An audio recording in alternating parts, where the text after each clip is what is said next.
nos sociétés dites de la connaissance, les universités jouent un rôle de plus en plus fondamental. Les décideurs politiques d'un peu partout sur la planète tentent d'implanter des réformes pour augmenter la quantité de recherche qu'elles produisent, soit parce qu'ils sont intéressés par les résultats de cette recherche-là ou parce qu'ils sont intéressés par le prestige qui en découle. La plupart du temps, ces décideurs politiques vont se tourner vers le Royaume-Uni ou les États-Unis ou les pays anglo-saxons de manière générale parce qu'ils sont reconnus comme étant ceux qui produisent le plus de recherche. Or, des mesures per capita nous révèlent que les pays scandinaves, et au premier plan le Danemark et la Suède, produisent plus d'articles, ces articles-là sont plus cités et ils comptent plus d'universités de rang international, si on veut. Et donc, pour moi, il est important d'essayer de comprendre quels sont les facteurs qui amènent ces universités-là dans des pays qui ont des structures politico-économiques complètement différentes à produire autant de recherche universitaire. Je me suis donc intéressé à 4 pays, le Danemark, la Norvège, la Suède et la Finlande. Et à la fin de ma recherche, je me suis rendu compte qu'il y a 2 facteurs dont on ne pouvait nier l'importance, l'internationalisation et les traditions universitaires. L'internationalisation, ce n'est pas un résultat révolutionnaire, mais il est important de comprendre que dans un pays qui compte de 5 à 9 millions d'habitants, il est important pour des chercheurs qui sont souvent les seuls experts de leur discipline dans l'ensemble du pays, de collaborer avec des partenaires de l'étranger, de pouvoir attirer du financement de l'étranger, de pouvoir recruter d'autres professeurs ou des étudiants provenant d'un peu partout sur la planète. Le deuxième facteur, c'est ce que j'appelle les traditions universitaires. Et c'est un ensemble d'éléments culturels qui structurent l'enseignement supérieur.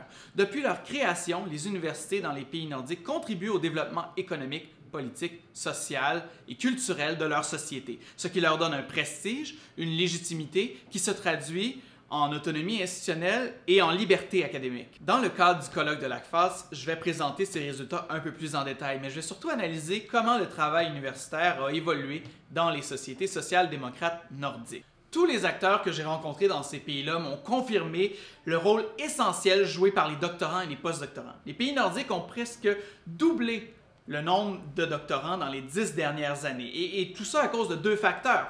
Tout d'abord, la démarchandisation de l'enseignement supérieur et deuxièmement, le productivisme qui amène les États à maximiser le potentiel productif de leurs citoyens en finançant massivement l'éducation et l'enseignement supérieur.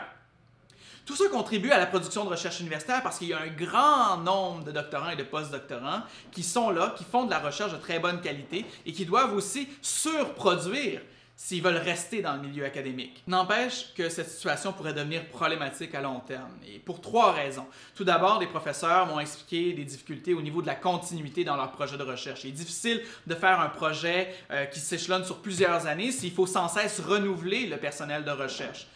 En plus, il y a un problème au niveau de l'attractivité. Si on n'est pas capable d'offrir des postes permanents, les plus brillants des doctorants vont soit aller vers le privé, soit aller dans d'autres pays. Et finalement, il y a une dynamique de dépendance qui est en train de se créer entre un petit nombre de professeurs qui ont réussi à atteindre la permanence et une masse de chercheurs à contrat qui gravitent autour d'eux.